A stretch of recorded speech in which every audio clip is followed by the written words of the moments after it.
CFRL. My name is Victor Kaiser. I am joined by Ryan Springett, who will be my color commentator for tonight's game. We're broadcasting live from J Gym here at Fanshawe College in London. Today's game, as you've just heard, is between the Fanshawe Falcons and the Redeemer Royals men's teams. The Falcons are at 3-0 in their last 3 games, while the Royals are 2-1 in their last 3 outings.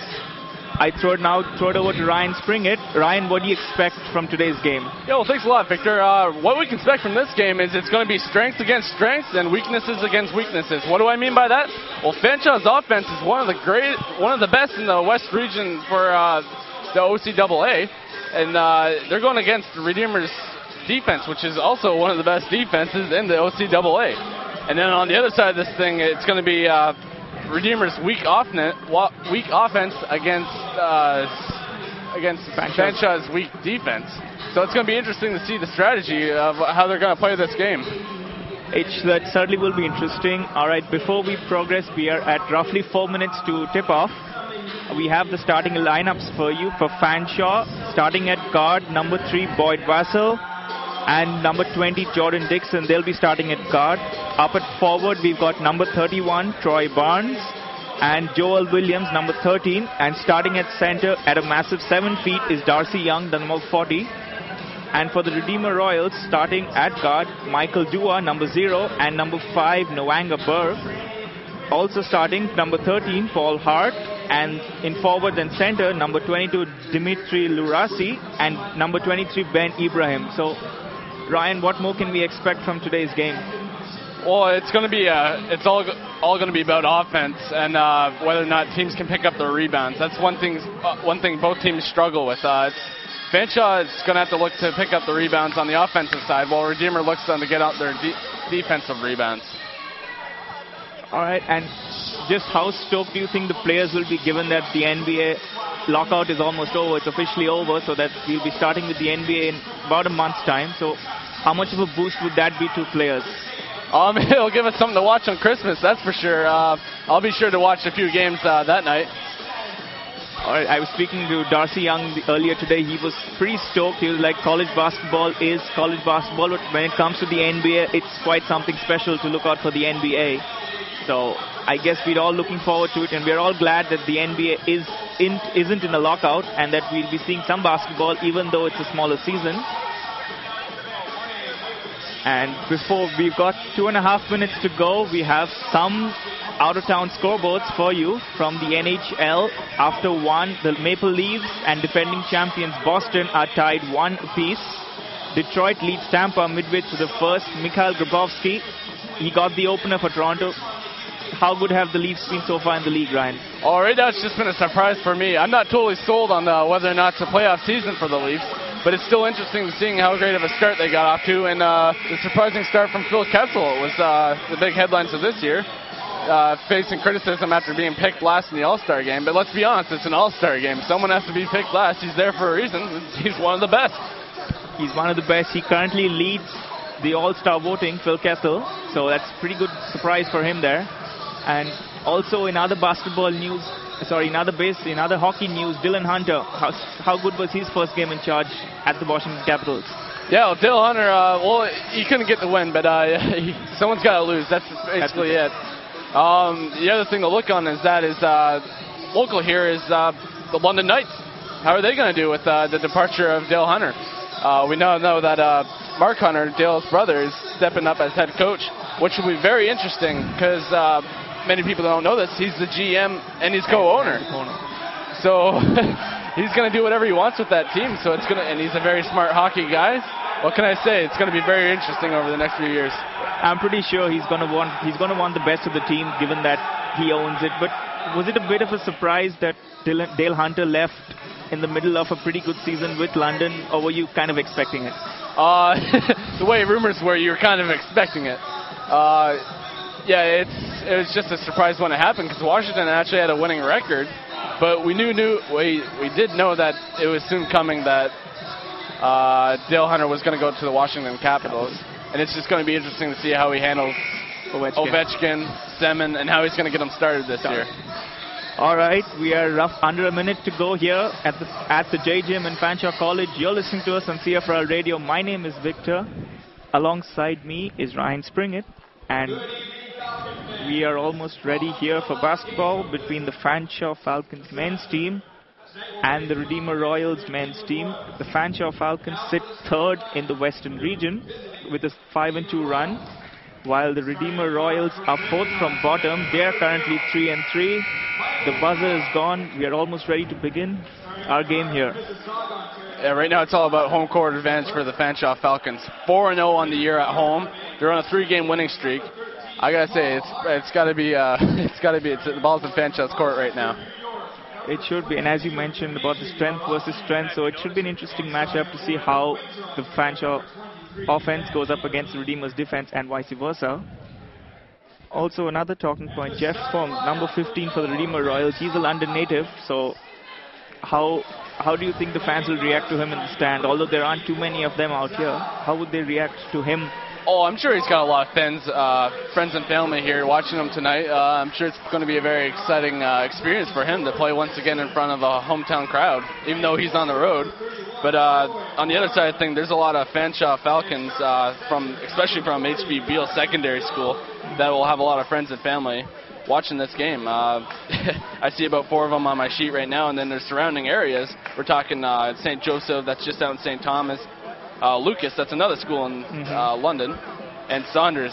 So this is a very home-cooking team, I guess you could say. It is, and they're looking well. Glenn Johnston, their head coach, he's been around for a number of years. The referees look set. We're almost ready here for Fanshawe Falcons basketball.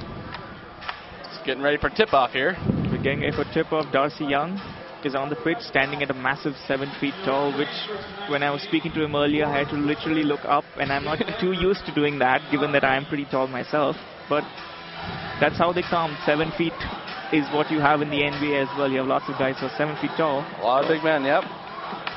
Anyway, the Fanshawe team is on court right now. There's still no sign of the Redeemer team. We are in the last-minute huddle as they just step on court. Once again, the starting lineups: Dua, Burke, Hart, Luarasi, and Ibrahim for Redeemer.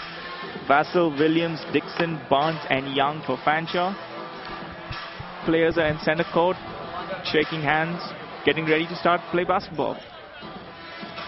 Ryan, do you expect a fast game like the other night when I was watching them against Mohawk? It was a blur. The game was a blur. So do you expect another fast action, fast-paced game? Absolutely. They got to come out with a lot of hop. Both teams are going to try to look to bring out a lot of intensity, a lot of energy, and here we go. And we're off. Redeemer win the face-off. It's with Paul Hart, who goes to the center, shoots, and misses. There's a whistle. It's going to be a foul on the Fanshawe Falcons. We have to see who he's going to give the call to. It's a foul in the first 8 seconds of the game. That'd be number 13, Joel Williams from the Fanshawe Falcons. So actually, Joel Williams from... Paul Hart's going to be shooting for the Humber Hawks right now. Or not the Humber Hawks. The Redeemer Royals right now. Number 13 fouling number 13. How often do you see that? He missed the first one, so he's probably looking to split the free throws and give his team an early lead. And it's good. So it's 1-0 Redeemer. And it's Boyd Vassell with the ball as he throws it back in. Vassell brings the ball up court. He's closely watched by Michael Dua. Through the legs, once, twice, passes to Jordan Dixon. Dixon trying to fake, and his touch goes back in backcourt. Picked up by Jordan Dixon. He brings the ball ahead. 7 seconds on the shot clock. Dixon goes to the right, passes to Vassell. Vassell fakes, shoots, misses, hits the rim. And it's Redeemer ball with Michael Dua. There we go. We're talking about rebounds again. Redeemer's doing a good job of boxing out their men. And that would be a travel on number 2 of the Redeemer Royals. Number 22, Dimitri Vassari. Dimitri Luarasi called for traveling. He looked like he had a clean shot there for 3, but he stepped one extra and got called for the foul got called for the traveling as Boyd Vassell brings the ball. Passes to Joel Williams. Goes to Jordan Dixon, who shoots for 3, hits the rim. Rebounded Darcy Young. Great. Darcy Young gets his first points on the board. Fanshawe up 2-1. Just over a minute played here so far. Darcy Young just showing off some volleyball skills, so to speak, tipping that ball in for an easy 2. certainly was. With his height, he certainly has an advantage out there, given that he's 7 feet tall, as Boyd Vassell drives forward. And good. Sorry, that was Troy Barnes driving forward. Redeemer right now just looking like they're a little slow coming back to play defense, and we expect a timeout soon to try to light a fire with these guys. Put Paul Hart, and it's picked up by Boyd Vassell. Jordan Dixon in space, and it's good. That's 6 points in a row for Fanshawe. That's some good defense by Fanshawe. We were talking about how they'd step up, and right now that's a steal, easy two right there. And right now, like, contrary to what we said in the beginning, Fanshawe with the good offense and defense, although we expect them to be a little weak on the defensive side, as you said earlier. But so far, they look the better team out there with 2 minutes played so far. It's currently 6-1 to Fanshawe. So Redeemer will be looking to pick up. Expect a timeout pretty soon if they don't pick up stuff. As Redeemer inbound. Number 5, Nawanga Burke. Goes to Paul Hart.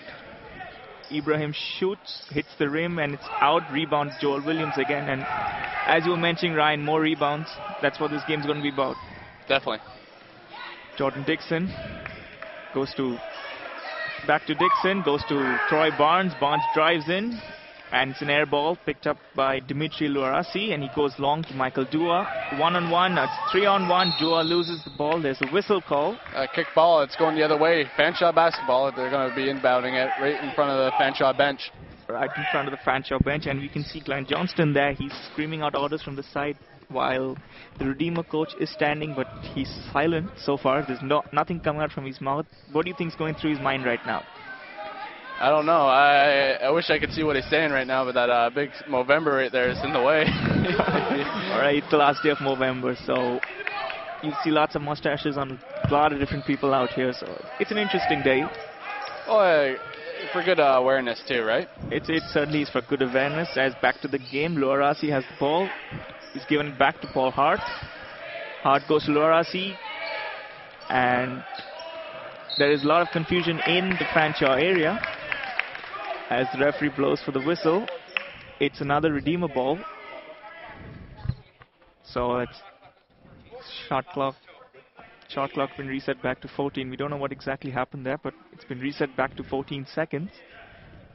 I'm guessing that the clock just ran a bit after the whistle, and they're just going to reset it. Probably, and that's a good shot from Ben Ibrahim. Yep, Ibrahim just being left open in the middle of the court, right on the elbow. Easy two for him. Looks like Redeemer are getting a substitute ready. Number 21, Thomas Sully. Let's see who he checks in for. And were you expecting the substitution this early, Ryan? Yeah, right now Redeemer's got to get something going. Right now their players aren't providing proper offense, and they just got to put someone else in to hopefully light a fire. Jordan Dixon and Boyd Vassell, they look like they're combining well, the two guards for Fanshawe. Lots of flying around from Jordan Dixon, as we can see, and they're finding each other well, which is what we kind of expected today with a good offense. And speaking of offense, that's a great shot for 3 from Dimitri Luarasi. It's now 8-6 Redeemer. 6 minutes to go in the first quarter as Boyd Vassell brings the ball up. He dribbles. He's being guarded closely by Michael Dua. Goes to number 31, Troy Barnes, who passes it back out to Jordan Dixon. Dixon fakes, finds Joel Williams. That's an interception by Michael Dua. He finds number 5, Nawanga Burke, and they miss. And Fanshawe on the fast break with Boyd Vassell, He finds Troy Barnes, and that's a call for traveling. So it will be Redeemer ball. There's a huge block by Joel Williams on the defensive side. Easy 2-on-1. They didn't see Joel Williams trailing the play. And huge block. A big momentum shifter there for the Falcons. It's a big momentum shift, and speaking of the score, it's 8-6 right now with little over 5.5 minutes to go. Redeemer ball as Nawanga Burke. He brings the ball slowly up. Paul Hart is to his left. And he skips past Darcy Young. And it's an easy 2 for Dimitri Luarasi. Quite a simple layup there, Ryan. Oh, yeah, definitely. They try to double cover the man coming up the court, and it left the man open right at the bottom of the key. Easy 2. Easy 2. As we can see, Dimitri Luarasi has 5 points so far for Redeemer as they've tied the score. And 31, Troy Barnes of Fanshawe. He hit the rim, and it's Redeemer ball again. They'll be looking to take the lead again.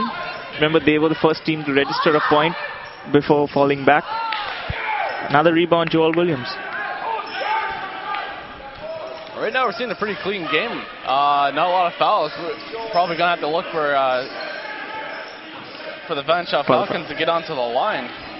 And number 15, Jeff Fung, the London native, he's getting his final instructions from the boss. What do you think he's telling him? Probably just what he needs to do out there, and that's probably just get some speed going out there and try to throw some intensity on the court, because right now we're not seeing it from the Royals. It's currently 11-8, so Fanshawe back in the lead. Troy Boyd Vassell is running down court. There's a whistle. Big charge call right there by number 5 for the Redeemer Royals. That's Burke.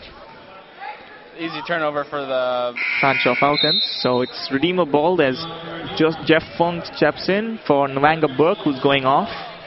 And he's greeted on the bench by high fives for that call for the turnover. It certainly is. As Jeff Fung's first action is rebounding in, he finds Paul Hart, who takes his sweet time to pick up the ball. We wonder why. As Paul Hart with the ball, number 22, and another rebound, Joel Williams. And we now go to our sideline reporter, Brittany Kavanagh. Brittany, what do you have for us? Assistant coach Brian Kammerman says to keep their streak at home going, the Falcons are going to have to keep working hard and take advantage of those rebounds. Thank you so much, Brittany. And Ryan, just what we've been saying, rebounds. Yeah, definitely. And like we said, get the 5-game home winning streak going. It's got to be about rebounds. It's definitely got to be a rebound. There's number 4, Jesse Duguay, Fanshawe's first substitute. He's preparing himself. Thomas Sully picks up the ball, and Paul Hart slows things down again.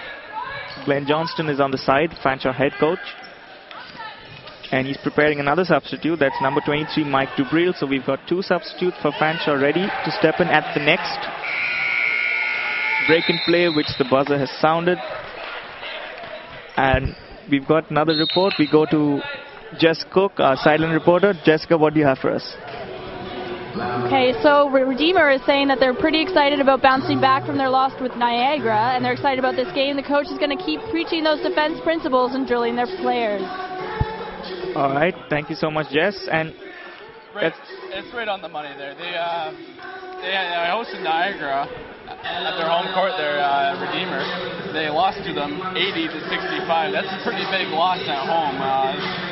Guys, they must want to come here and steal one on the road against the best team, arguably, in the West Region Conference. Arguably the best team, I would say, although they currently sit 3rd in the standings, having played a game less than Humber, who have won the last couple of games. So Humber, remember, at 6-2, Fanshawe are at 5-2. So expect if Fanshawe wins this, they expect them to be tied there, along with Niagara, who are at 6-1, leading the West standings right now.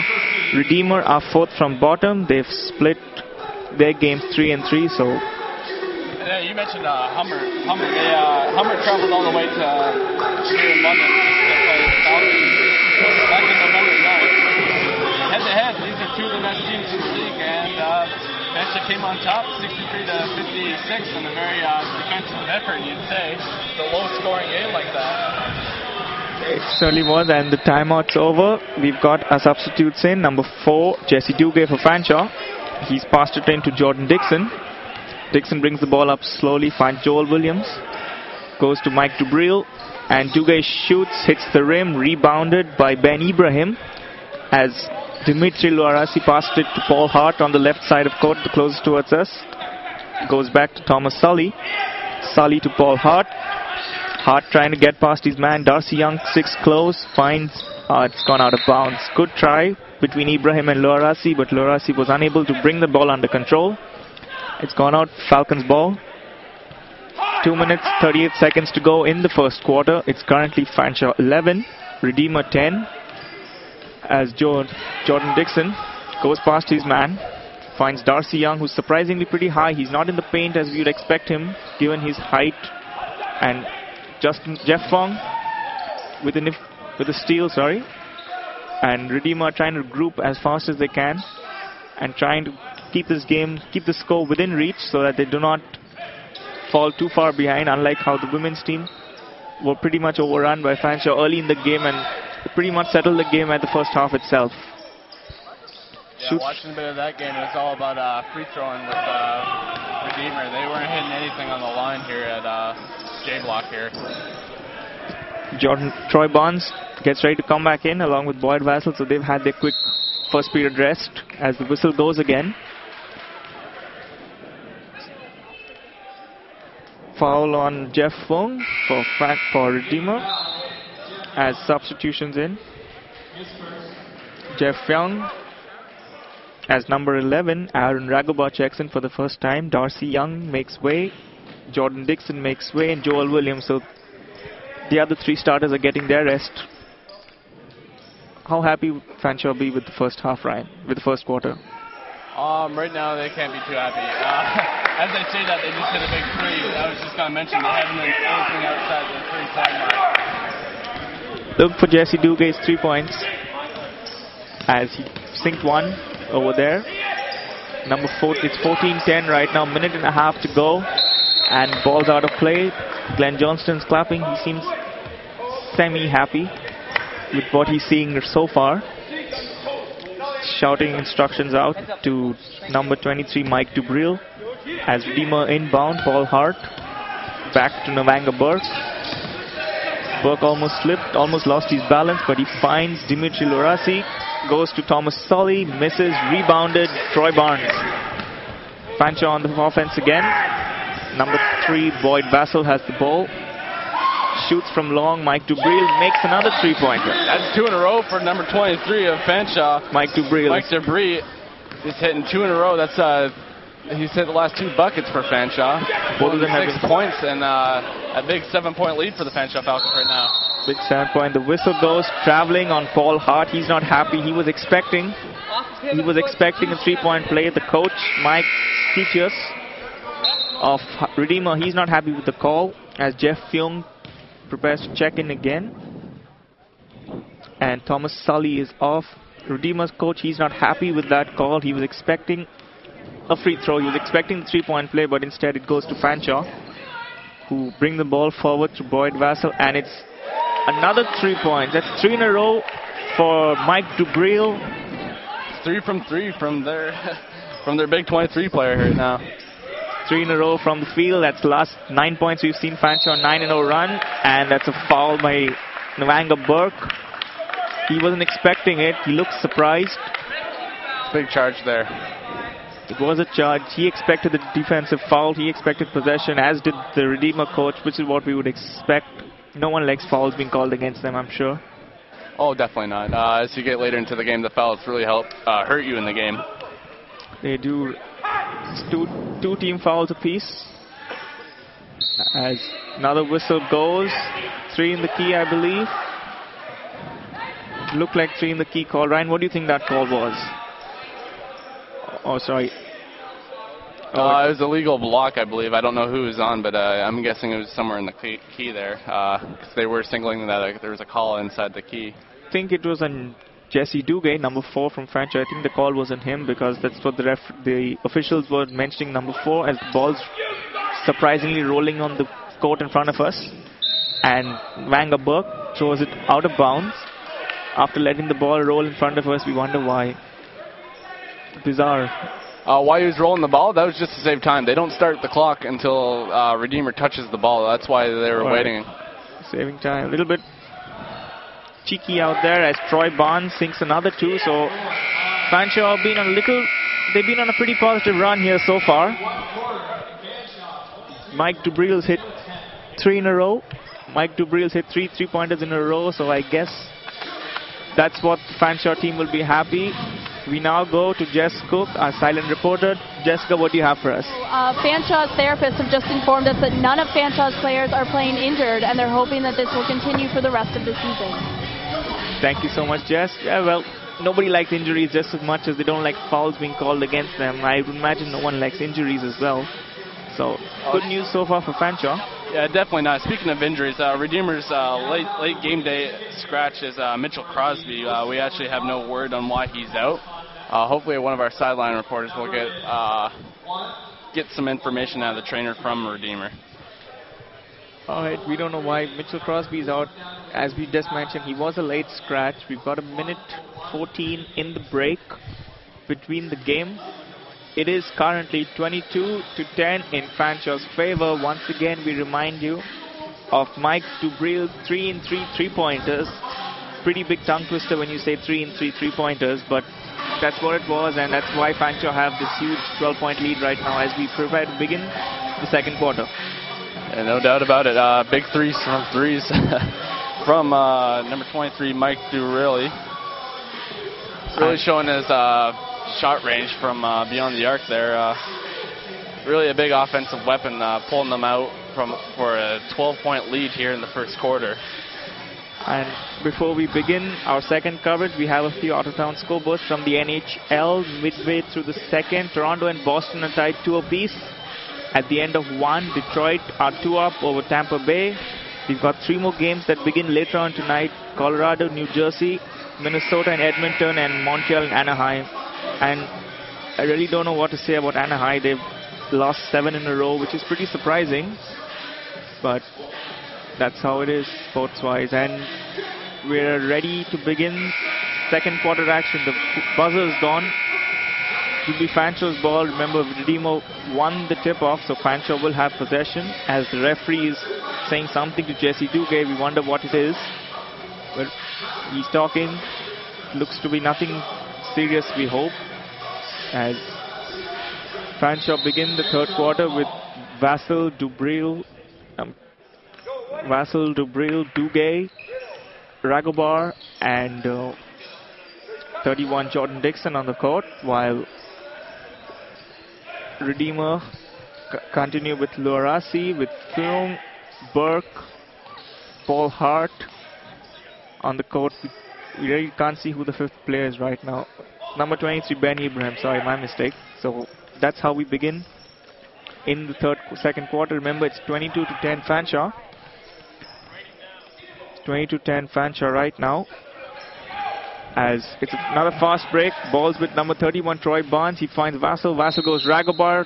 Traveling called by the referee. As it goes back to Redeemer. And looks like we have an update on Mitchell Crosby. Yeah, we had a sideline reporter go over and ask the trainer, Brittany Kavanaugh. She asked the trainer why Mitchell Crosby was out of the lineup. And I guess he's out due to knee surgery, so we hope his surgery went well. I'm sure he's somewhere out in the crowd right now cheering on the Redeemer Royals right now. Yeah, all the best to him. All the best, and we hope it's not too serious. Remember, he may be here. We have no official word whether he is here in London or whether he's back resting, so no updates on that. As we go back to the game, 9 minutes, 10 seconds in the quarter. It's still 22-10 in Fanshawe's favor. And shooting 2 from the line is number 13, Paul Hart for Redeemer. And we go to Jessica Cook, our silent reporter. Jess, what do you have for us?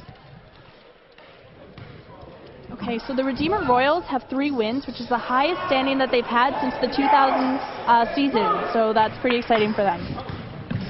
Thank you, Jess. I'm sure it is. Ryan, what would you make of such a report that we just got in?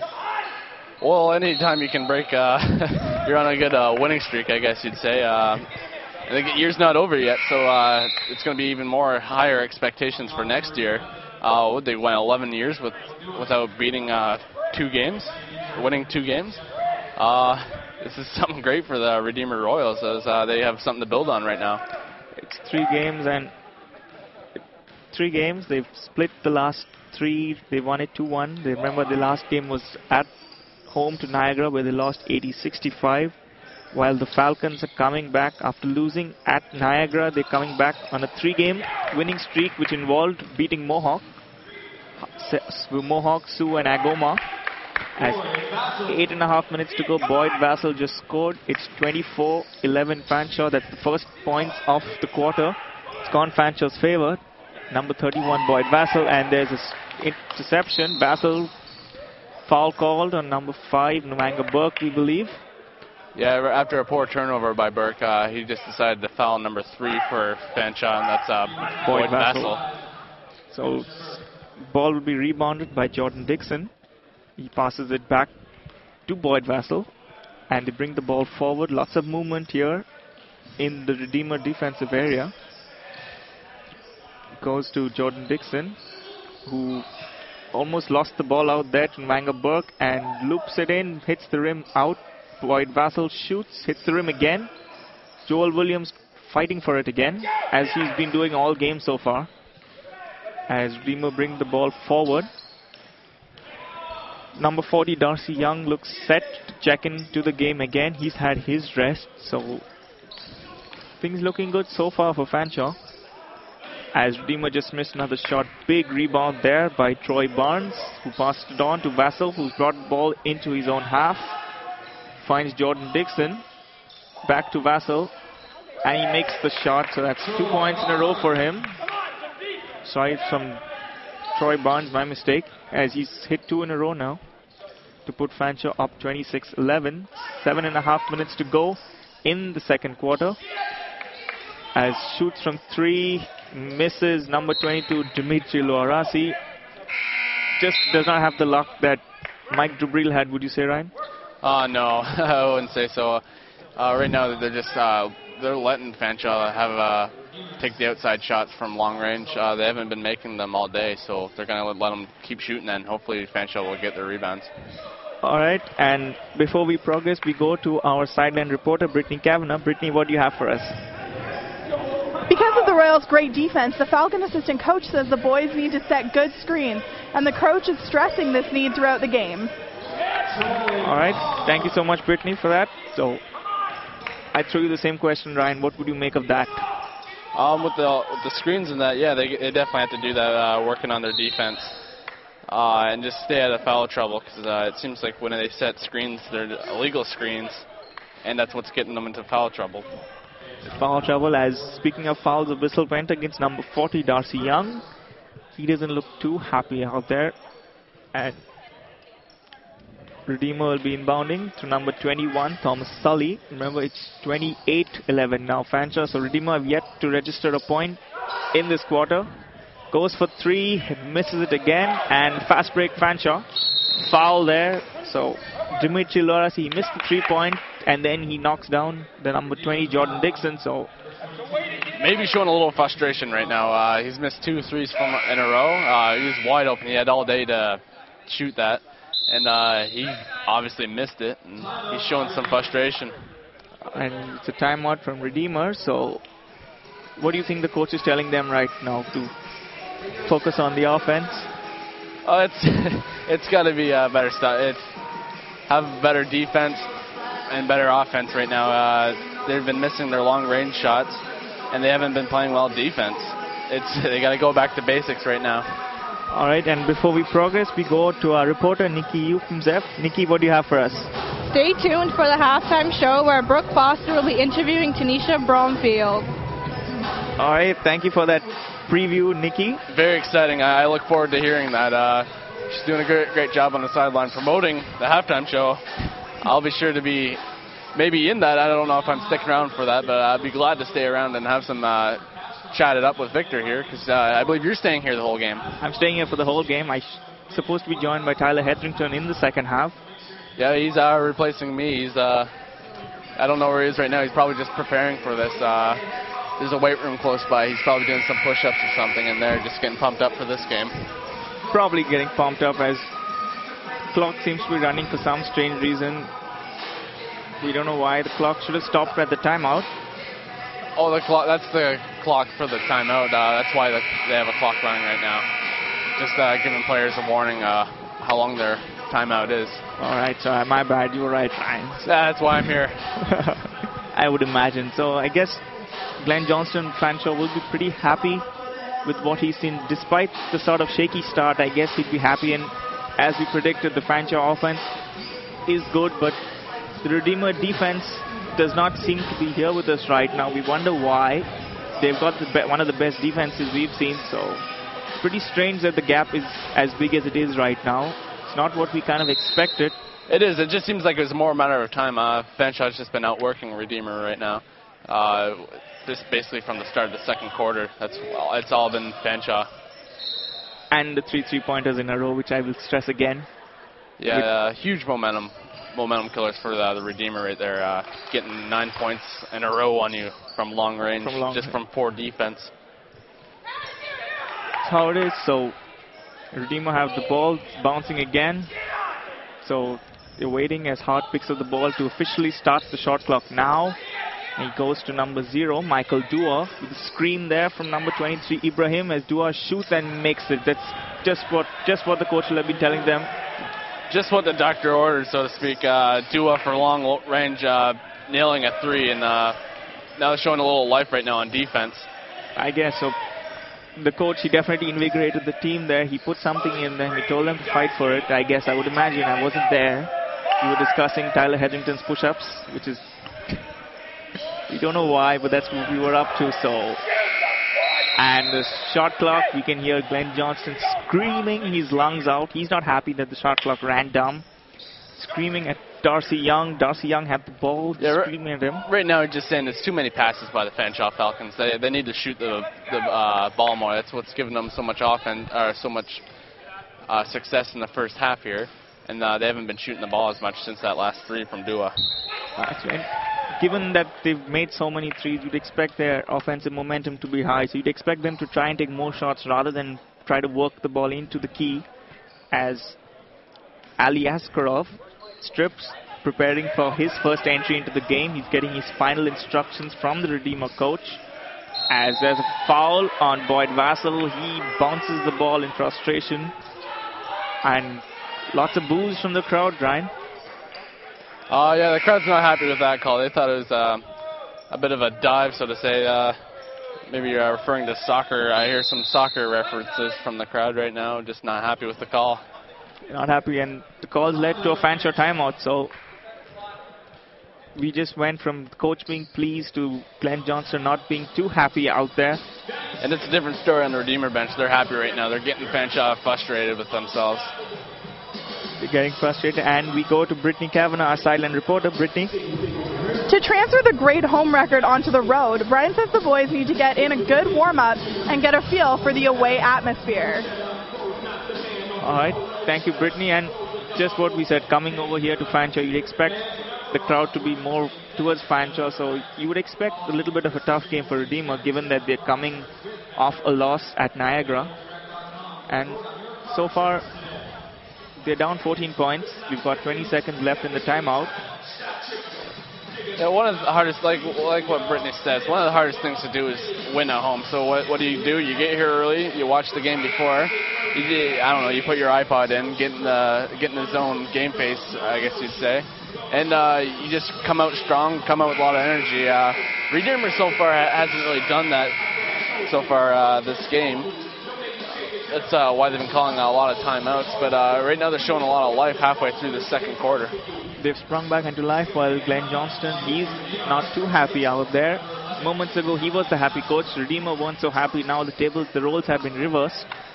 So you would imagine just takes a little bit of momentum, and you could just have that big 14-point lead come down to something, maybe take 2 points. So Fanshawe's got to be aware. They've got to be on the defense before, otherwise they'll be seeing their 14-point lead cut down in the blink of an eye, I would imagine. Askarov passes to Hart. He's been on the court for most of the game, Ryan. You would imagine he's tiring slowly. You'd think with all the timeouts, that's what's given him all his rest. A lot of timeouts have been called. Right now there's only one timeout left, and that's Redeemer's full timeout. That's what's giving him so much energy and staying on the court and staying out of foul trouble, really. That's how he's staying on the court. Just the one foul and 1 point so far for Paul Hart, number 13 of Redeemer.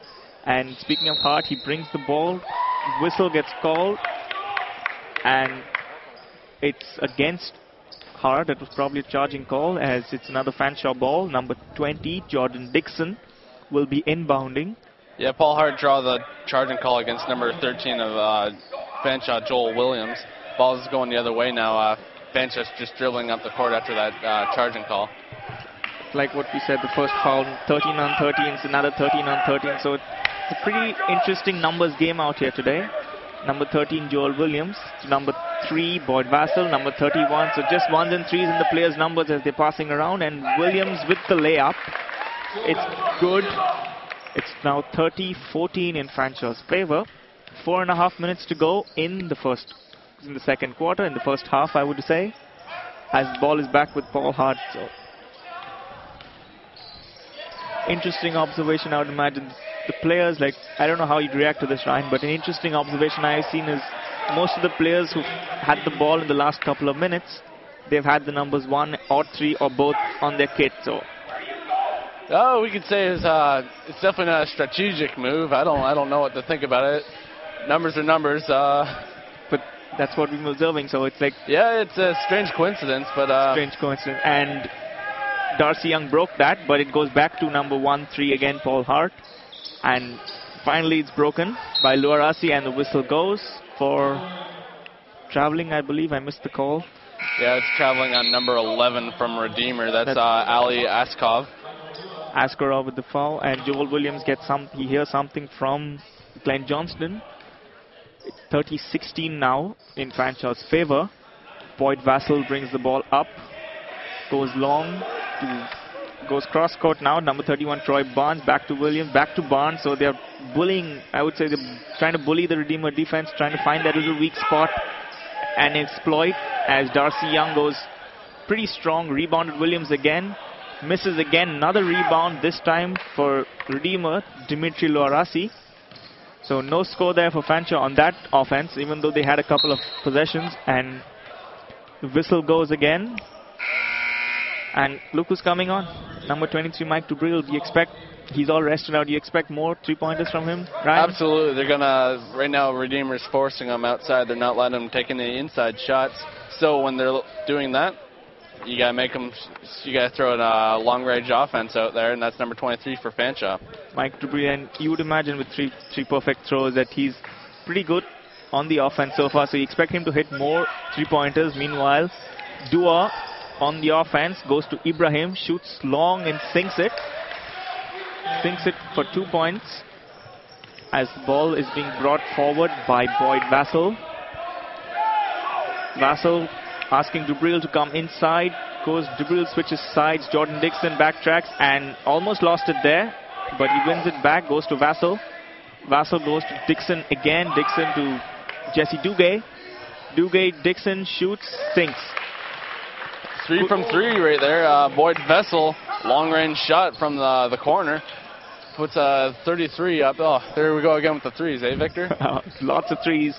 And it's a pretty interesting passing move back there from Fanshawe, as Vassell is back on the offense and hits the side of the board. So that wasn't a very good layup.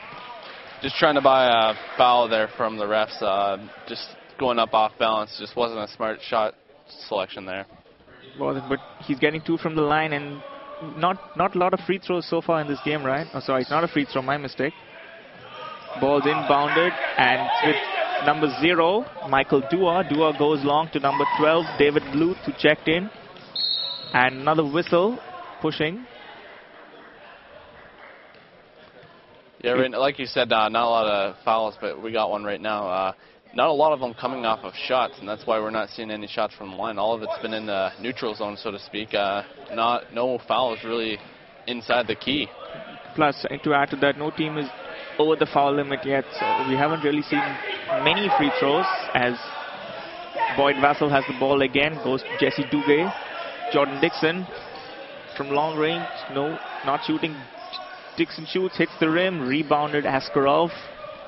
Askarov brings the ball, urges Dua to move forward. Michael Dua on his left, Askarov with the ball, being guarded by number 23, Mike Dubril, sorry. He goes through, goes all the way and makes the play. How good was that play, Ryan? Very good play by the Redeemer guard, Ali Askarov. He saw a screen set by number 22 there, Dimitri, he just used it, went to the outside and drove to the basket. Smart play. Very smart play. So still 33-20. Dubril has the ball. 6 seconds on the shot clock. Fancy shot, misses, gets the rebound again and almost lost it. Gets it again, goes to Dubril. Protests. Right now, a lot of frustration from head coach of the Fanshawe Falcons, Glenn Johnson, as the team gave up on a rebound opportunity after a missed shot by number 23 of the Fanshawe Falcons. Mike Dubril. Yeah, he took the shot when the shot clock expired. After that, anyone's up for the rebound, and the clock resets, and no one went for the ball from Fanshawe, and he just showed his frustration there. You would imagine, as Redeemer have brought the ball, we are under a minute to go in the first half, 33-20 in Fanshawe's favor. Dimitri Lorasi has the ball, and it's gone out of bounds. Bit of fancy footwork there from Mike Dubril as he hands the ball back to the officials, who will pass it to David Loeb, who will inbound. Glenn Johnson screaming out more orders. Ibrahim with the ball. He's being double teamed. Still gets the shot away. And ball, it's fast break. Boyd Vassell, fast break. Dubril misses. Rebound, 2 of them went. So we went from no one going for a rebound to 2 players going for a rebound. So Fanshawe needs to sort out the rebounding just a little bit, you would imagine, Ryan. Oh, well, they're kind of outnumbered coming back. They had a 2-on-1 going one way, and then following the playback, a bunch of Redeemer players picked up the garbage, as you could say. Picked up the garbage, you would say. Yeah, well, I guess we all have funny terms for different things nowadays. So Fanshawe ball again, 15 seconds to go. Dubril, would he imagine another 3-point, try to run on the clock, give him a 3-pointer. Dixon for 3, misses. Oh, it's in, off the rim and in. So a bit of a lucky shot there. Last chance for Ryan, shoots, Dua shoots, not good. 36-22 at the half from J. Jim here in Fanshawe College. You're listening to us on CFRL Radio. My name is Victor, with me is Ryan. Stick around for your halftime show, which will be brought soon, and 15 minutes to go. Ryan, how would you imagine the reaction of the dressing rooms, in individual dressing rooms, would be right now? Right now, from the Fanshawe Falcons, it's going to be Glenn Johnson going into the room, showing a lot of frustration towards this player, why they're not picking it up offensively. Right now, they're showing a bit of laziness in the second half of the second quarter, and he's going to be very animate in the dressing room right now, trying to get his players going. All right, before we move any further into the halftime show, here is your CFRL news. Welcome to your Fanshawe Falcons halftime show. I'm Brooke Foster. This score is 36-22 for the Falcons. It's great to see our Falcons doing so well in the first half. We have Tanisha Braunfield of the women's basketball team with us for a quick interview. So Tanisha, how do you feel about winning 7 of your 8 games this season? I pretty feel confident about it. You know, we're in a good spot for the championships and everything. Okay. And what are you looking forward to in the next semester with the season? Probably traveling. A lot of traveling we were going to do. And I know you're one of the newer players, so can you tell me how the first years are doing on the team so far? Well, as a first year myself, we have a lot of stuff to still work on because of like we have to be up to the vets' expectations and the coach's expectations, so we still have a lot of work to do. Can you tell me about what work you still have to do? Like, have there been any issues? Yes, but we're working through it, so like our chemistry is getting really, really good, and just keeping our intensity up and everything so that we can follow through as a team. Okay, so what else are you working to improve other than your intensity? Getting to practice on time. Okay, one last question. Can you tell me how important it is to win championships this year? It's pretty important. As a first year, it'd be awesome to win a championship. So, you know, go hard or go home, right? Awesome. Thank you so much.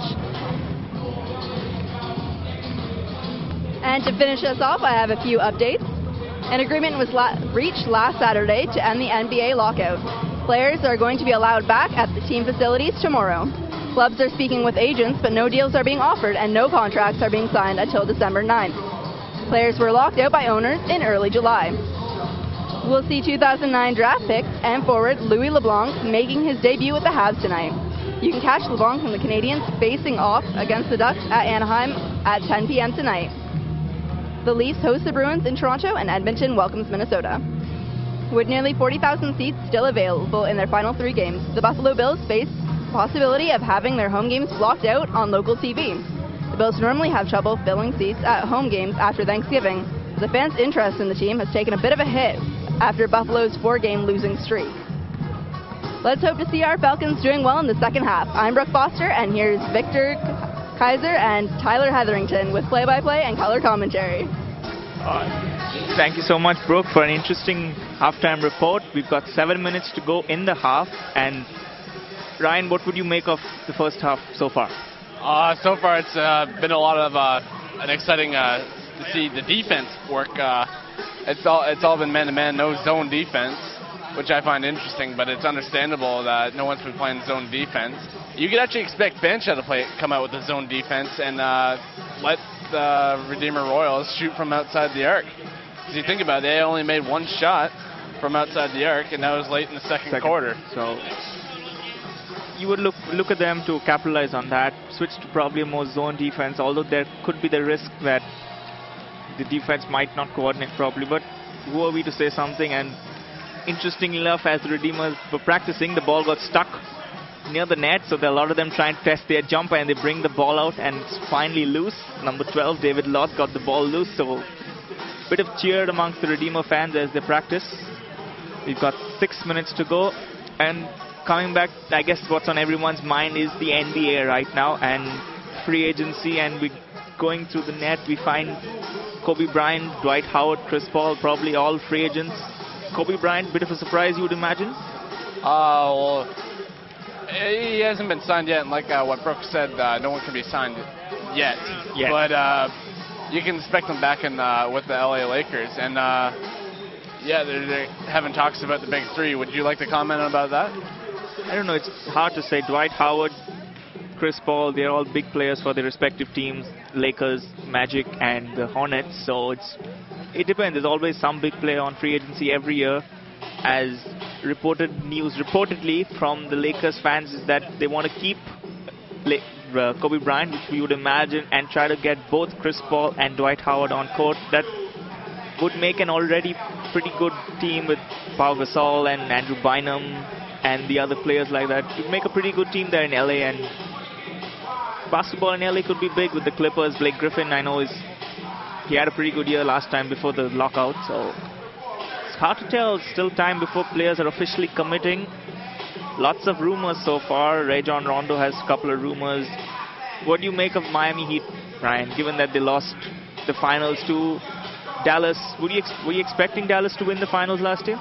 Absolutely I was. Yeah, I still wasn't convinced that the chemistry was all there, and I didn't think that they'd be able to produce enough wins. They surprised me making it that far, to be completely honest. They deserved to be there. They won those games. They beat the Celtics. That was my pick to win the NBA championship. They beat them. They outplayed them. And what can I say? Really, Miami Heat deserved to be there. They gave Miami, not they didn't give Miami. They gave Dallas a good run in the finals there, and it just wasn't enough. You can look for them this year, maybe with a shorter season. And hopefully if they can get the chemistry right away. Hopefully, because it's always hard. Chris Bosh, Dwayne Wade, LeBron James, three big players. Bit of ego clashes, you would probably imagine. So it's always good to get the chemistry, which is what Tanisha Bromfield was telling us, that the coach, given that there are a lot of first years, trying to get the chemistry right. And so far, hoping, without wanting to curse something, so far it looks good for the Fanshawe women's basketball team. The men's team, as we've been telling you so far, 36-22. 3.5 minutes to go before we are back to second half basketball. Teams are on the court. NBA, we have no idea what's happening. As we said, few more days before players can be officially signed to contracts. They go to practice tomorrow. So it'll be good to see some basketball. Christmas Day, that I know what I'm doing on Christmas Day. So. Yeah, I like to switch it up to maybe the World Junior actions. They just released their rosters a few days ago in regards to who's going to be able to try out. Any surprises there? None that I would imagine. So I understand that Scott Harrington of the London Knights, he was invited there. That was a surprise in my books. He hasn't had the season that he really wanted. Just scoring his second goal of the year the other night. scored. He's going picked up by Pittsburgh, so you would imagine him playing alongside Sidney Crosby in the near future. I would imagine so. We'll see about that. Yeah, definitely. He keeps working hard. There's no limit to how far he can go in his hockey career. Definitely no limit. So, and moving back to local, like London Lightning currently are at 7-2 in the NBL standings. They lead the standings right now. They play Summerside on second. So, what do you make of London's brand new basketball team and how they've been pitching together? It's very exciting. Right now it's all a question of marketing and if they could fill the stadium, not the stadium, the John LeBanner. And so far they're doing a good job. If the London keep winning, people are going to keep filling up the JLC. And they'll have a long, successful franchise there at the JLC. And despite recent troubles that London's had with professional sports, especially in baseball, and we can talk London Monarchs and London Rippers. It'll be exciting to see what they do, especially with all the recent controversy they've invited upon so far. Yeah. I mean, moving back to the NBL, Michael Ray was nominated Coach of the Month, so things are looking good so far for London. And we have under a minute to go. Ryan Springett will be signing out. Ryan, any last words before you leave? Oh, no, it's great to be here tonight. A lot of fun being on CFRL Radio, Fanshawe's Hotspot.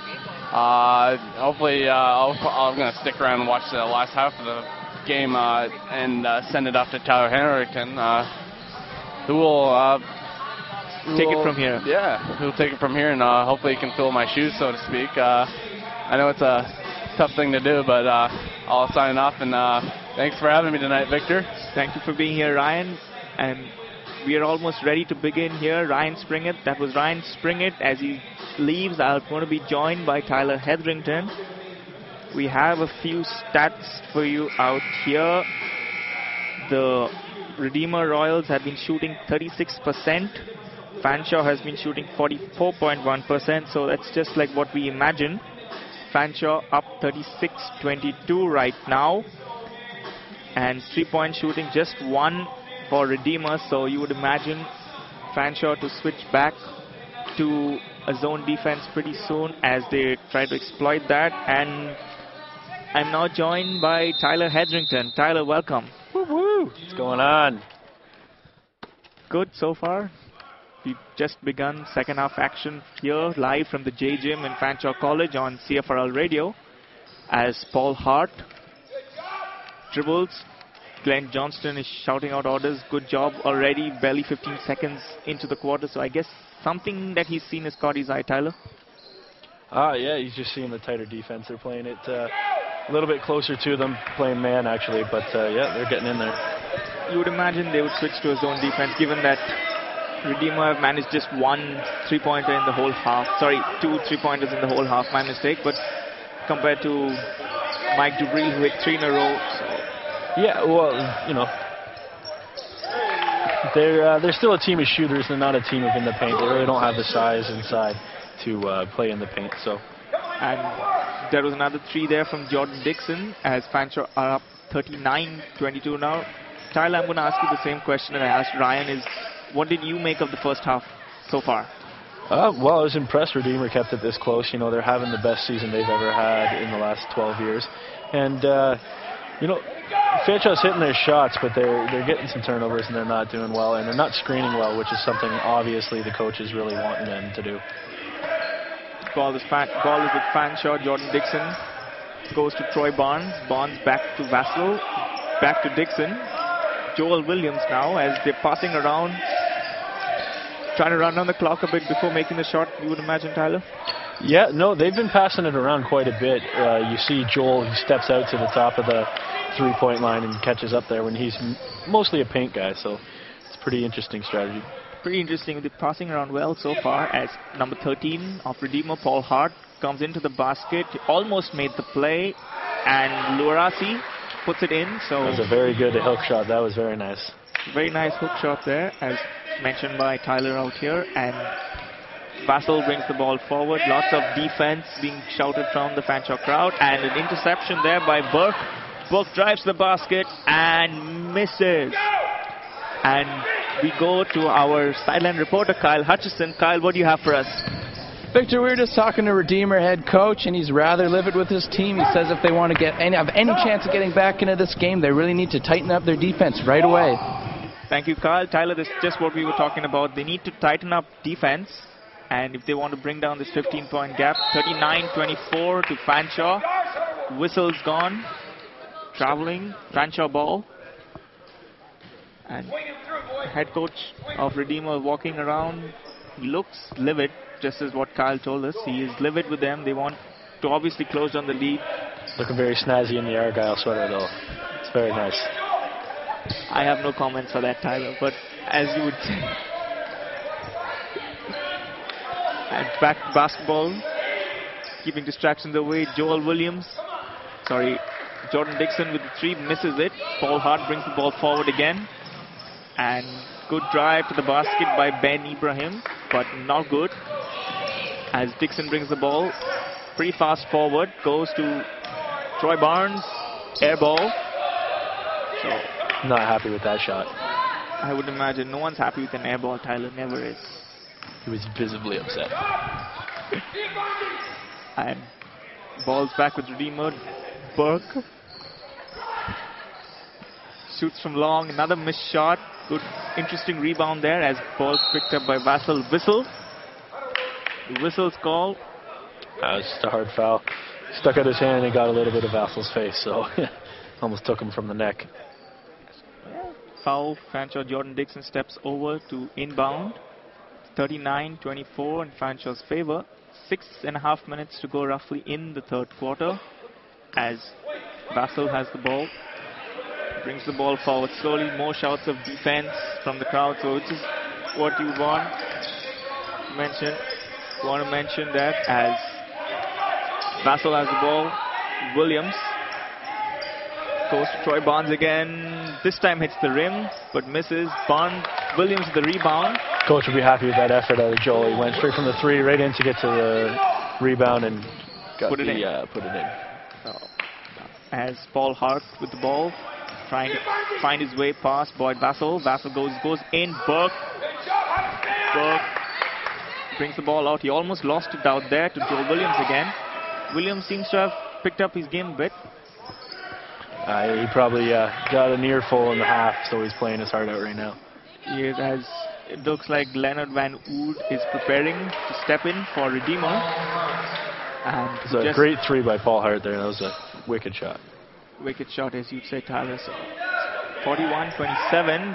Ball goes long. Barnes again. Third time lucky, Tyler. Yeah, that was a wide open shot. He had to hit that, and he did. It was very good. Coach apparently screaming that he wants Redeemer. He wants his team to make Redeemer put the ball on the ground. And guess what happens? They put it out of bounds. So I guess grounded bounds, they do rhyme. So. Yeah, some poetry there. That was awesome. You would imagine, Tyler. As Fanshawe up, 5 minutes to go. Pretty quiet third quarter, you would imagine, Tyler. Yeah, and Fanshawe actually kind of wants that. They want to pass it around, waste the time down. They got a big lead, so just keep adding to it. I guess as Jordan Dixon goes for the shot, misses. Rebounded by Luarasi. Hart brings the ball.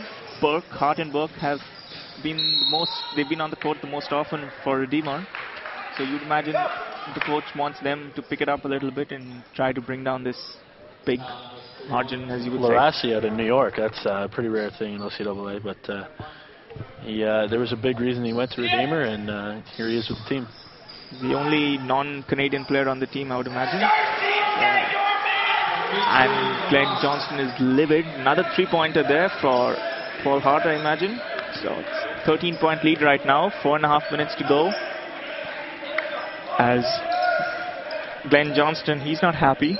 He's not happy with what he's seeing. I would imagine timeouts coming pretty soon, Tyler. Oh, yeah, I can see that happening real soon. He's really not happy with Darcy's defense. He's liking his offense, but his defense is really lacking so far, and the coach is really riding him. Which is, speaking of defense, is what me and Ryan, we were talking about earlier at the start of the game, that Fanshawe have a good offense. Redeemer have a good defense so far, but they're opposing, like the Redeemer offense and the Fanshawe defense are not best, so It was an interesting strength versus strength, weakness matchup. So scoreboard probably flatters that just a little bit. 13-point lead for Fanshawe. Redeemer preparing another substitution. As Dixon, Vassal was long, hits the rim, but nothing. Darcy Young making a menace of himself there, but the ball goes in. Troy Barnes. That was great. He's not the biggest guy down there, but he ran it right in, got the rebound, and then stuffed it in right after. Stuffed it in. Darcy Young at 7 feet tall. He was making a nuisance of himself, so Barnes capitalized on that as Hart passes back to Ibrahim. Whistle goes. Joel just not moving his feet good enough there. Substitutions for both teams. Michael Dua coming on for Redeemer, and Mike Dubril and CJ Williams coming on for Fanshawe. Dixon is off for Fanshawe. Maybe mistaken, but is that the first time CJ's been into the game? First time CJ Williams been into the game. So they really haven't made too many substitutions. Usually Fanshawe rotates 4 or 5 guys in that one spot, but not too many substitutions today. I would imagine with a 15-point lead, you wouldn't really want to change a team that's playing well, unless it's fatigue, which is probably why these players have gone off right now, just to give them a bit of a rest and have them ready for the fourth quarter if required, as Dubril almost loses it. Just prevents the backcourt violation there. Ball goes back.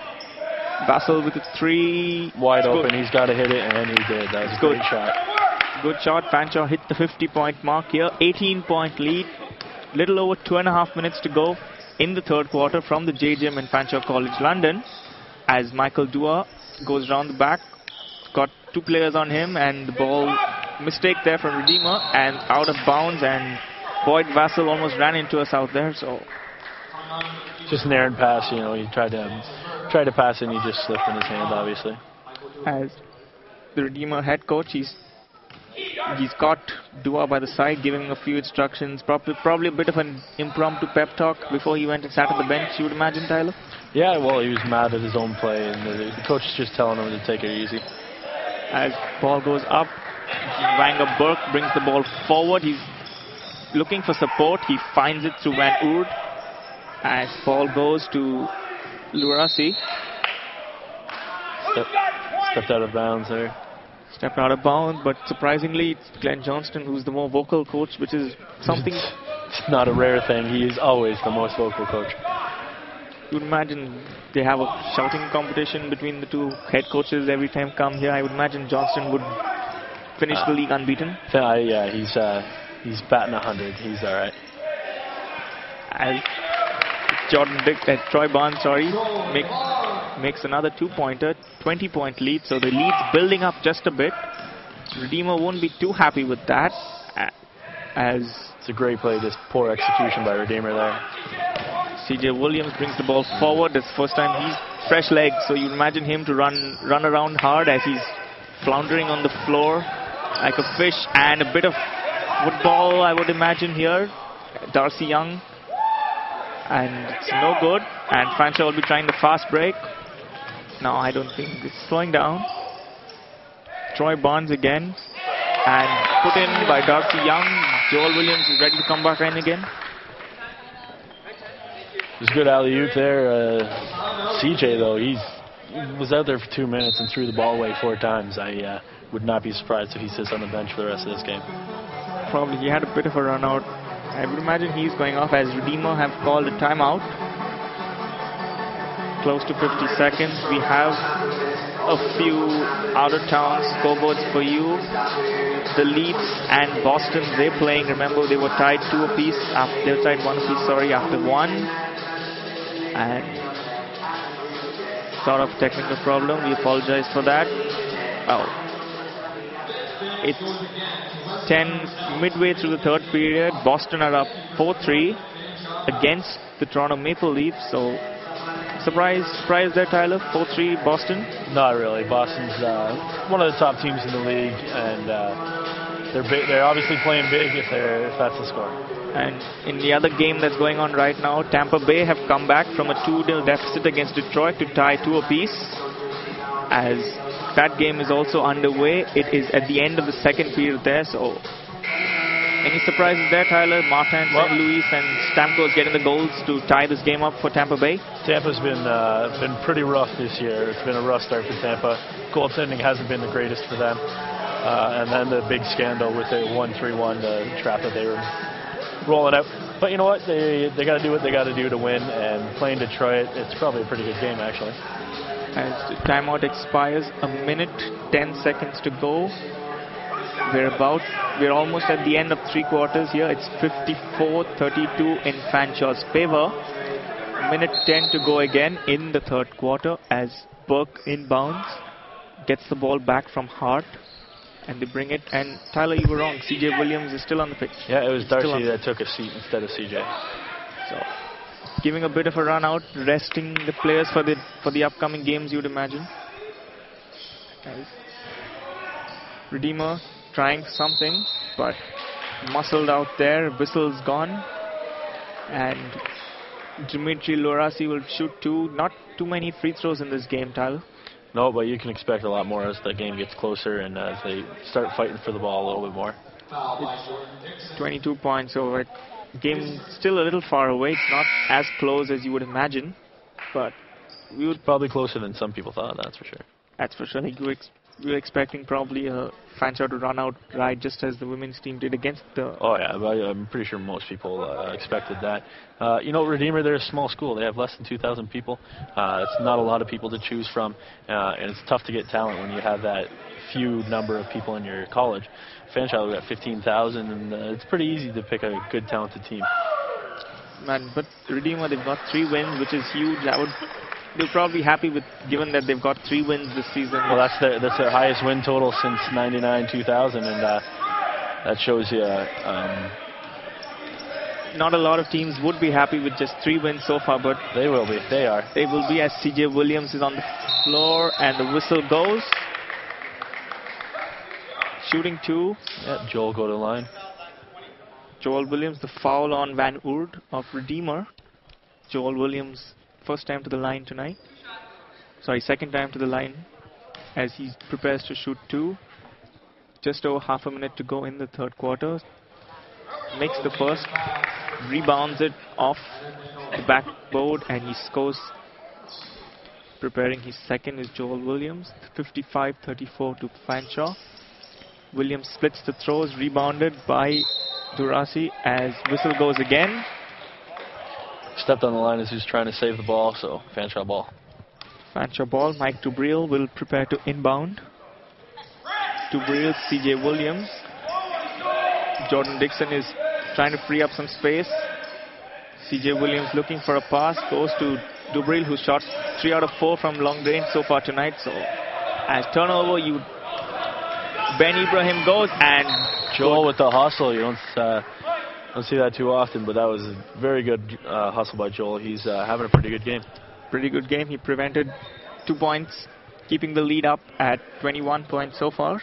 Fanshawe 55, Redeemer 34.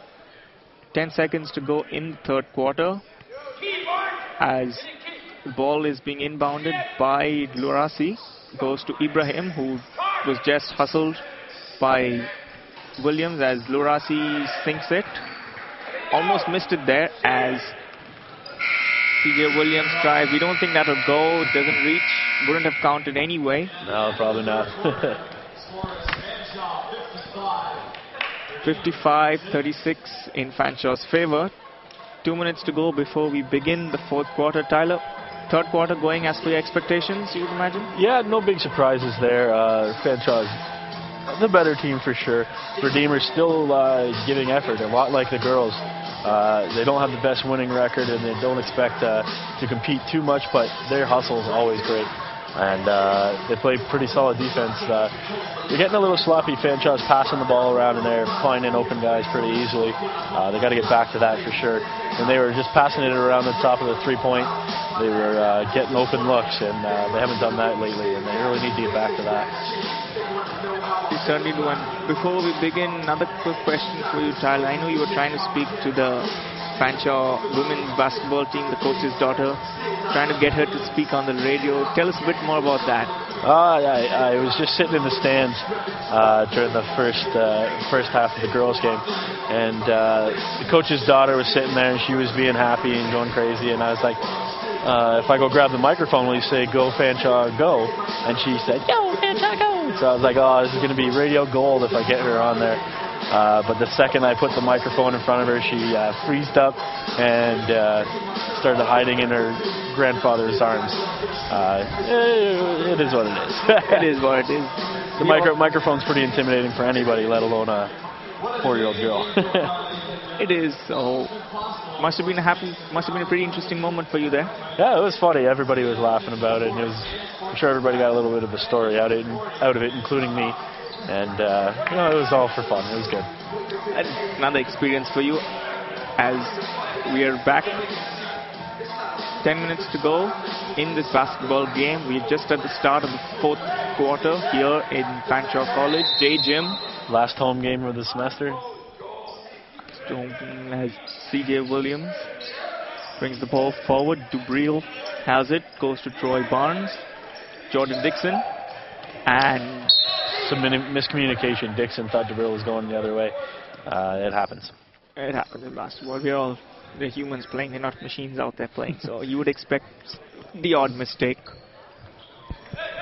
I wouldn't mind seeing machines play basketball, though. That would be pretty entertaining. Why would you want? What about it? Tell me more about it. It'd just be funny. I don't know. We've seen cars playing soccer before, so machines basketball. As get back to basketball, C.J. Williams driving forward. Dubril fakes. No, not a three. Goes to Dixon. Dixon goes in, out. C.J. Williams. Back to Troy Barnes. Dubril was freeing himself for the three, but Barnes decided to go to the basket, and a bit of Joel using those long arms. He had his hands all over the ball, just couldn't get it together. Couldn't grab the ball down as Burke has the ball. Tried something, but tried to do a pass when he should have shot, and it just didn't work. Boyd Vassell checks in again. C.J. Williams finally leaves, unlike what you predicted just a few minutes ago. He did those sloppy turnovers earlier. He had a pretty good start to that half. He was running the ball up and down. Clearly, the coach wants to groom him into a bigger role next season. So, getting him time tonight is a good thing. It's a good thing. Playing time always helps. You would want your regular season players to play more, give your youngsters just a bit of playing time to develop them, get them used to team chemistry, which is, again, important in any team sport. Team chemistry plays. If you don't have a good team chemistry, you would never manage to put on a good run, which is what I would say both these teams have done so far in their respective campaigns. Remember, Redeemer are 2-1 in their last 3 games, while Fanshawe are undefeated in 3. And we go to Kyle Hutchison. Kyle, what do you have for us? I was just speaking with Fanshawe's head trainer, Kyle Reedhead, and he feels that the Falcons have got off to a great start this season with a 6-2 record, but the team is very excited for second semester as they will welcome back 2 of their top players that weren't eligible to play first semester, Andy Campbell and Will Bradbury. And Victor, Bradbury actually led the Falcons to the national championships 2 seasons ago, so the team is extremely happy to have 2 veterans returning. It's an interesting update there. Bradbury, Fanshawe take them to the national championships where they lost to Humber. Yeah, it's been known all season that those guys are going to come back next semester, and it's just going to give the Fanshawe Falcons even more depth and more ability to rotate their players and get the best out of them. Do we have any sort of word why they were ineligible for the first semester? Do you have any? Oh, you don't want to throw them under the bus for that, but it usually has to do with grades. But that was pretty unnecessary of you, Victor. My apologies if you were listening. My apologies for that. It could be a million things. They could have went to another school for a semester. They could have done anything. They could have just not wanted to play for the first semester. Who knows? But usually it's great. Usually, as Joel Williams gets another rest, Darcy Young steps onto the court. As Ibrahim is at the free throw line, so he's seen quite a lot of free throws towards the end of the third quarter and the beginning of the fourth. So the game was lacking free throws. Now we see them, which is what Mr. Hetherington correctly predicted. Get some dirt off your shoulders there, Tyler. as Vassal has the ball, 55-37 in Fanshawe's favor.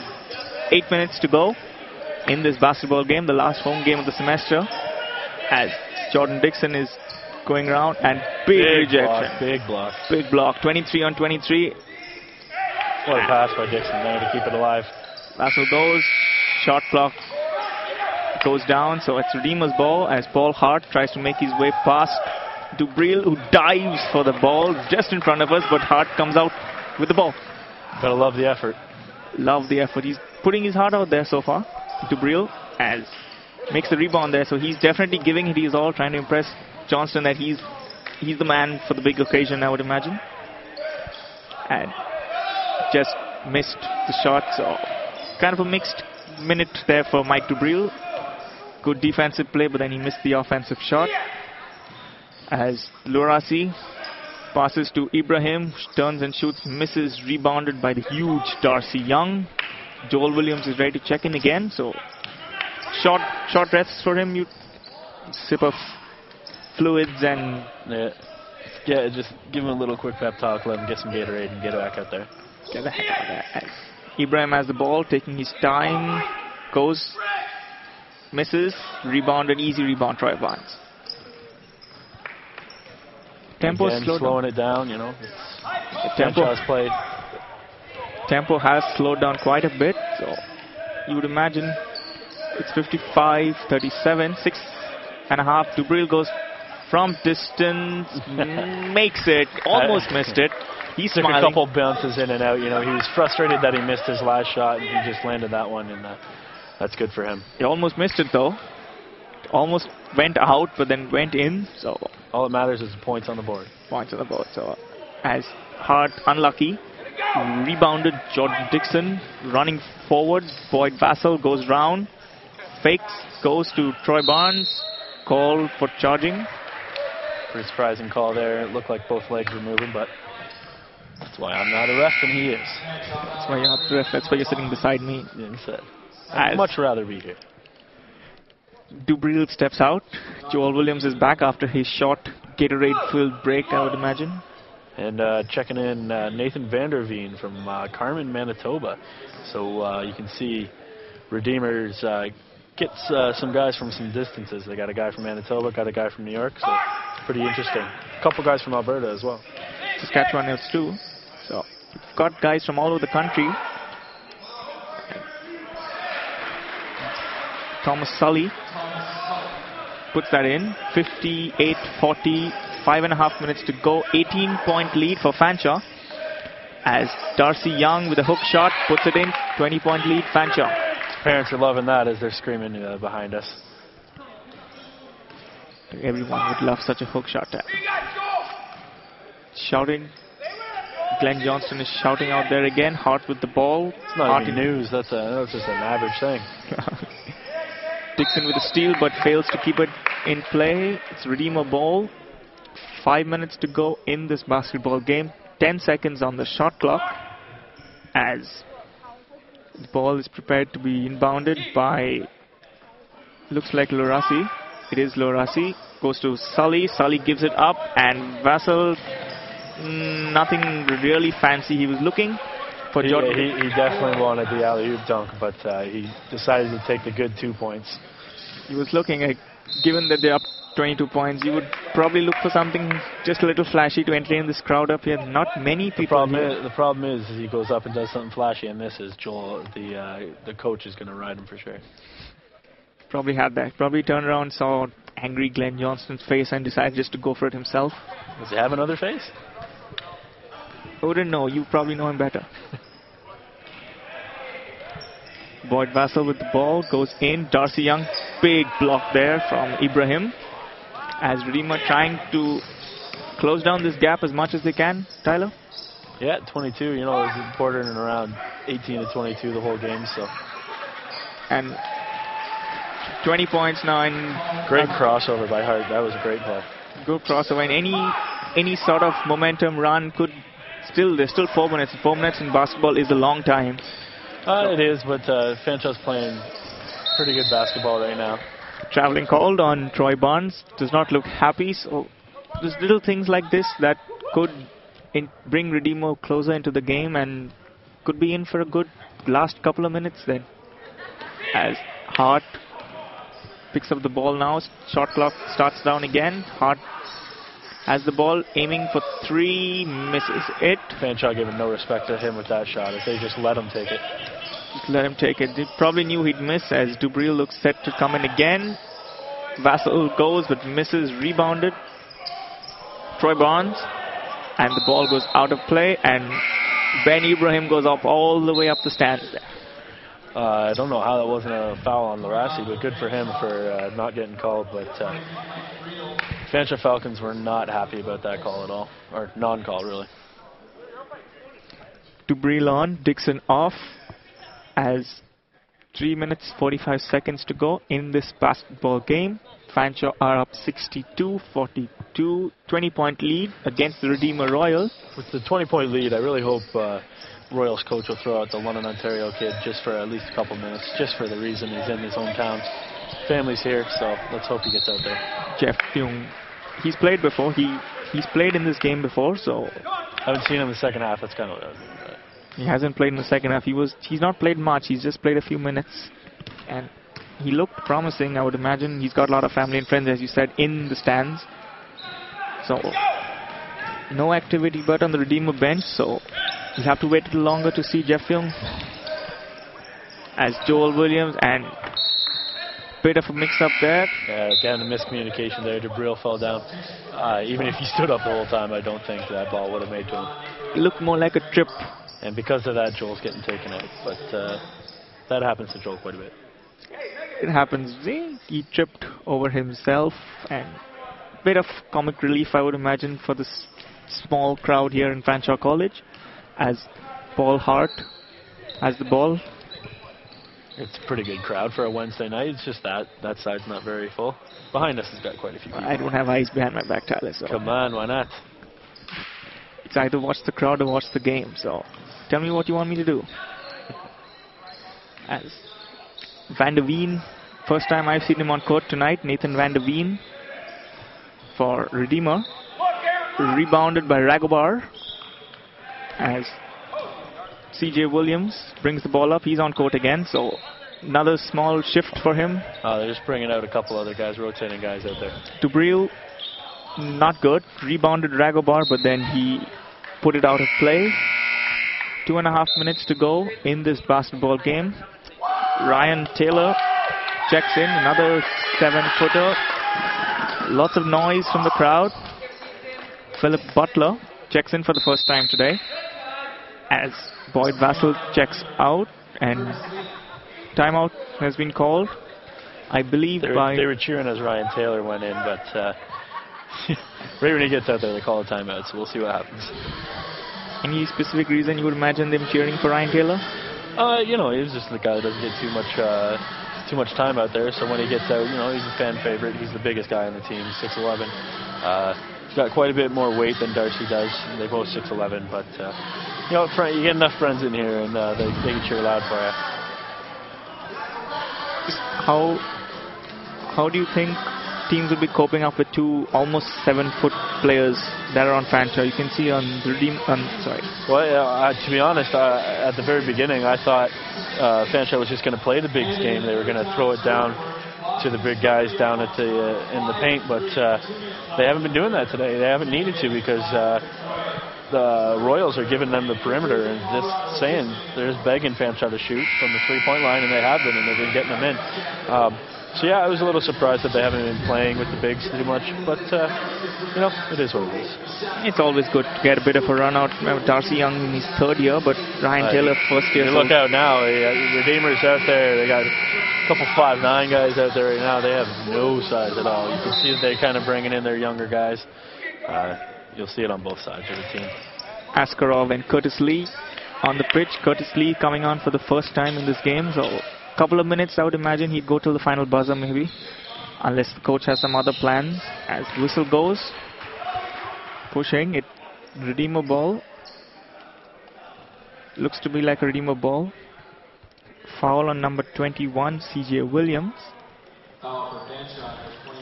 As number 11, Ali Askarov prepares to inbound. 2 minutes, 21 seconds to go in the fourth quarter here at Fanshawe College. The ball goes to Stephen Holman. Askarov. Huge block. He just ran into 6 feet 11 inches of Ryan Taylor. Yeah, there's not too much he could have done there. And he gets called for the foul as well. So Askarov got called for the foul, so it's height mismatch, you would say. No, for sure. Big height mismatch to emphasizing on the big, as CJ Williams has the ball. Dubril prepares to check in. Sorry, Jesse Duguay checks in. Dubril's on the court. Rebounded again by Ryan Taylor.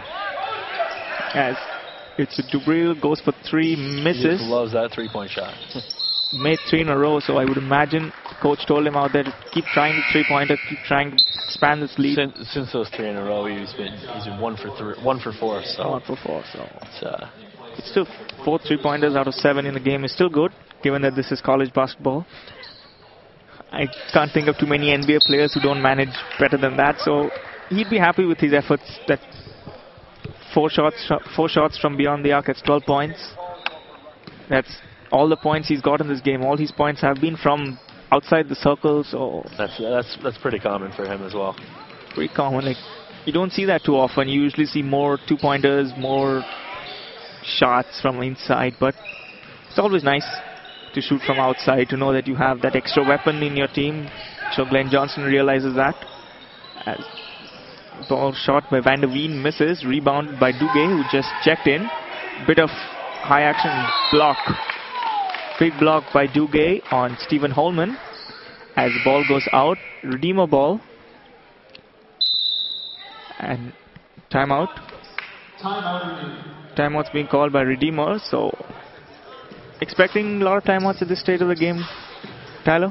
Well, I believe that was their last timeout. I'm not really 100% sure. But, no, they've still got 2 left. My apologies. It is what it is. He still wants his team to compete right to the end. And he's going to drop a play. He wants to see what else he has out of these first years that are on the court right now. And know if he needs to keep him, he needs to build around him, or what he needs to do. We're almost halfway done to timeout. What do you think Glenn Johnson is telling his team during this timeout? He's doing a lot of the same. He's got I think 3 non-starters out there. He's just going to get them to stick to the Fanshawe style of basketball, move the ball around, and try to stop any chances of shots. And I would ask you, if you were Glenn Johnston, given that you're up 20 points, with all due respect, you're up 20 points against Redeemer, would you shuffle things around? Well, he's done it himself, actually. There's only 1 starter out there right now. He's up by 20 with 1:23 left. Of course, you're going to start playing your younger guys just to see what you got. And you know what? These guys are fighting for positions with all those players that are coming back in the second semester. So they really got to show that they're worth a roster spot. 2 things to bring up. 3-pointer there for Tyler, and Fanshawe have none of their starters on. It's all bench players. None of their starters are on, as they just airball from Philip Butler. And he fights to win it back. So Philip Butler to CJ Williams. Ragobar calling for the ball. Does not get it. Tries to put up a screen. Butler. Duguay. Duguay might not be a starter, but he's definitely their 6th man. So he's a regular. He's regular. He plays quite a bit. Jesse Duguay. As the ball is with Van der Veen. Shoots. Misses. Rebounded by Duguay. So it's putting his height to advantage. Almost lost the ball out there. 35 seconds to go. He looks injured out there. I'm not really sure why he's still out there, but hey, he wants to play through it. Probably trying to run off the injury, hoping it's not too serious. As 24 seconds to go, so good spin there by Askarov. As 19-point lead here right now. Picked up by Butler, and the fast break, Duguay. Something flashy, almost. He wanted to. If that guy wasn't there, he was going for the dunk, but that was still almost a very nice finger roll there. Very nice change up into a finger roll to put Fanshawe 66-45, and Butler, something flashy from Duguay. Oh, that.